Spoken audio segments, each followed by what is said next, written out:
নমস্কার বন্ধুরা, আমার রান্নাঘরে আপনাদের সবাইকে অনেক অনেক স্বাগত জানাই। আজকে আমি সকালের জলখাবারের জন্য একদম নরম তুলতুলে কাঁচা চাল দিয়ে একটা খাবার তৈরি করে দেখাবো। সঙ্গে দারুণ একটা চাটনি আর আলু মশালাও থাকবে। ভিডিওটি পুরো দেখার অনুরোধ রইল। ভিডিওটি দেখে যদি ভালো লাগে ভিডিওটিকে লাইক করবেন, কমেন্ট করবেন আর চ্যানেলটিকে সাবস্ক্রাইব করে নেবেন। গরমের সময় এক ফোঁটা তেল দিয়ে আর কাঁচা চাল দিয়ে এরকম সুন্দর নরম তুলতুলে জালিদার খাবার আপনারা মাত্র 10 মিনিটে তৈরি করে নিতে পারবেন। তো চলুন খাবারটা বানানো শুরু করি। এখানে আমি 1 বাটি চাল রাত্রে ভিজিয়ে রেখে দিয়েছিলাম। চালটা আমি আতপ চাল নিয়েছি। আপনাদের ঘরে যে কোনো রকমের আতপ চাল থাকলে আপনারা খাবারটা কিন্তু এই চাল দিয়ে বানিয়ে নিতে পারবেন। তো 1 বাটি আতপ চাল ভিজিয়ে রেখেছিলাম রাত্রে, ভালো করে ধুয়ে ভালোভাবে ভিজে গিয়েছে। জলটাকে ঝরিয়ে এবার আমি চালগুলো একটা মিক্সিং জারের মধ্যে নিয়ে নেব। তো বন্ধুরা, এই খাবারটা বানানো কিন্তু অনেকই সহজ। আর এখানে চালের সঙ্গে আমি আধা বাটি মতন কোরানো ফ্রেশ নারকেল দিয়ে দিলাম, আর দিয়ে দিলাম আধা বাটি মতন জল। জলটা কিন্তু অনেক বেশি দেবেন না চালটা পিষার সময়, তাহলে চালটা ভালো করে কিন্তু পিষা যাবে না।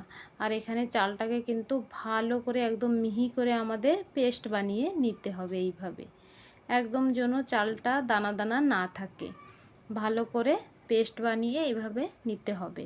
আবার আপনারা কিন্তু চালের গুঁড়ো দিয়েও খাবারটা তৈরি করতে পারেন, কিন্তু চাল দিয়ে বানালে খাবারটা বেশি ভালো হয়। আর একদম সহজ, সবসময় তো চালের গুঁড়ো ঘরে থাকে না, তো চাল ভিজিয়ে এইভাবে আপনারা বানিয়ে নিতে পারেন। এবার এই পেস্টটাকে আমি একটা বাটিতে নিয়ে নিলাম, আর মিক্সিং জারটা ধুয়ে এর মধ্যে একটু জল দিয়ে দিলাম। তারপরে এর মধ্যে আমি স্বাদ মতন লবণ দিয়ে এবার ভালো করে একসঙ্গে মিক্স করে নেব সব কিছু। তারপরে এই ব্যাটারটাকে আমি একটু রেস্টের জন্য রেখে দেব। যত সময় ব্যাটারটা রেস্ট হবে আমি আলু মশলা চাটনি তৈরি করে নেব। তো বন্ধুরা, এই খাবারটা কিন্তু আপনারা ঠান্ডার সময়ও বানিয়ে গুড় দিয়ে খেতে পারেন। গরমের সময় এরকম চাটনি আর আলু মশলা দিয়ে খেতে পারেন, ঠান্ডার সময় গুড় দিয়ে। যেইভাবে খাবেন খেতে কিন্তু অনেক ভালো লাগে। এবার কড়াইতে সর্ষের তেল দিয়ে দিলাম, দিয়ে দেব এর মধ্যে আমি ফোড়নের জন্য শুকনো লঙ্কা আর এখানে সরষে, আর দিয়ে দেবো কিছু কারি পাতা। তারপরে এখানে কুচনো পেঁয়াজ আর একটা কাঁচা লঙ্কা কুচিয়ে রেখেছিলাম সেটা দিয়ে দেব। দিয়ে গ্যাসের ফ্লেমটা হাইতেই আছে, পেঁয়াজগুলো আমি নাড়াচাড়া করে হালকা করে একটু ভেজে নেব। তারপরে এর মধ্যে আমি যখন পেঁয়াজটা এরকম একটু হালকা করে ভাজা হয়ে যাবে দিয়ে দেবো সিদ্ধ আলু। তো এই খাবারটা আপনারা বানিয়ে বাচ্চাদের স্কুলের লাঞ্চেও কিন্তু দিতে পারেন, আবার সকাল বিকালের জল খাবারেও ঝটপট বানিয়ে নিতে পারেন। যেমন সুস্বাদু তেমনই হেলদি খাবারটা। আলুটা দিয়ে ভালো করে এখানে মিক্স করে নিতে হবে। আলুটা আমি হাত দিয়ে একটু ভেঙে নিয়েছি, সিদ্ধ আলুটা ভালো করে মিক্স করে নিলাম। এবার আমি এর মধ্যে দিয়ে দেবো স্বাদ মতন লবণ, হলুদ গুঁড়ো, লঙ্কার গুঁড়ো, ধনে গুঁড়ো, জিরে গুঁড়ো, ঘরে যে সাধারণ মশলা থাকে সেগুলোই দিতে হবে। আর আপনারা এর মধ্যে গরম মশলাও দিতে পারেন যদি আপনারা গরম মশলা পছন্দ করেন। আমি কিন্তু গরম মশলা দিলাম না, আমি লঙ্কার গুঁড়ো, ধনে গুঁড়ো, জিরের গুঁড়ো, আর এখানে একটু দিয়ে দেবো আমি আমচুর পাউডার। হালকা একটু টক ভাব লাগবে আলুটা, এই জন্য, কারণ আমি তো টমাটার দিইনি, এই কারণে। তো আপনারা এখানে আদা রসুন টমাটার সবই দিতে পারেন এই আলু মশলাটায়, যে যেইভাবে যত চটপটা এটা বানাতে পারেন আলু মশলা ততই কিন্তু ভালো লাগবে। সব কিছু মিক্স করে নিয়েছি। এবার দেখুন আলু মশলা একদম আমাদের তৈরি। বেশি সময় লাগে না এই আলু মশলা বানাতে, একদম 4 থেকে 5 মিনিটের ভিতর তৈরি হয়ে যায়। সব কিছু মিক্স করে নিয়েছি। এবার আমি গ্যাসের ফ্লেমটা বন্ধ করে দেবো। আর আলুটাকে এইভাবে খুন্তি দিয়ে একটু ভেঙে ভেঙে দেব। হালকা একটু মোটা মোটা ছিল, আমি হাত দিয়ে ভেঙে দিয়েছিলাম, এই কারণে। গ্যাসের ফ্লেমটা বন্ধ করে দিয়েছি। এবার আলুটাকে নামিয়ে ঠান্ডা করে নিতে হবে। তারপরে আমি একটা চাটনি তৈরি করব। চাটনি তৈরি করার জন্য এখানে কিছু চিনে বাদাম, শুকনো লঙ্কা আর 2 কোয়া রসুন নিয়েছি আমি। এটা আমি তেলের পরে দিয়ে এখানে ভালো করে একটু ভেজে নেব। আর এই চাটনিটাও অনেক সহজ, আপনারা এই চাটনিটা বানিয়ে এই ধরনের খাবারের সঙ্গে সার্ভ করতে পারেন, খুব ভালো লাগে গরমের সময়। আর এই চাটনিটা বানিয়ে আপনারা 2-3 দিন ফ্রিজেও রেখে দিতে পারেন, যখনই ইচ্ছা খাবারগুলো গরম গরম তৈরি করে নিলেন আর এই চাটনিটা বের করে খেতে পারেন। আলুও লাগবে না, খালি চাটনি দিয়েও কিন্তু এই খাবারটা খাওয়া যায়।